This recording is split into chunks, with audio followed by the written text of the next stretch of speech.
কোনো ধরনের দুর্নীতিকে প্রশ্রয় দেওয়া হবে না। সরকারের দায়িত্ব গ্রহণ করেছি খুব বেশি দিন হয়নি, 4-5 সাড়ে 4 মাস মতো হচ্ছে। তো এই কয়েক মাসে যেটা বুঝতে পেরেছি যে কোনো সরকারেরই তার সিটিজেনদের জন্য, নাগরিকদের জন্য বিভিন্ন ধরনের সুযোগ সুবিধা দেওয়ার পরিকল্পনা থাকে এবং সরকার সেটা দেয়ও। কিন্তু মাঝখান দিয়ে আমাদের মতো কিছু খারাপ মানুষ থাকেন যাদের কারণেই এই জিনিসগুলো সেই মানুষদের কাছে পৌঁছায় না। বর্তমান সরকার এই বিষয়ে খুব স্ট্রিক্ট। বর্তমান সরকার কেবলমাত্র যে পরিকল্পনা নিচ্ছেন তা না, কেবলমাত্র যে প্রণোদনা দিচ্ছেন তা না, এই পরিকল্পনাগুলোর বাস্তবায়ন ঠিকমতো হচ্ছে কি না, প্রণোদনাগুলো ঠিক মানুষের কাছে পৌঁছাচ্ছে কি না, সেই বিষয়ে কিন্তু সচেষ্ট রয়েছেন।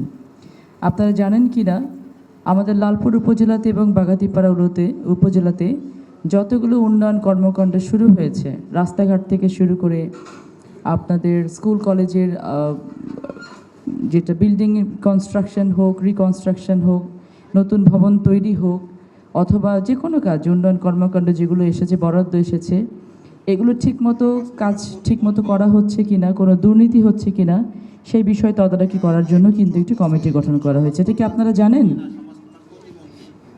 একজনের কাছে শুনলাম, জি, ম্যাক্সিমাম মানুষ জানে না যে এই ধরনের কোনো কমিটি গঠিত হয়েছে।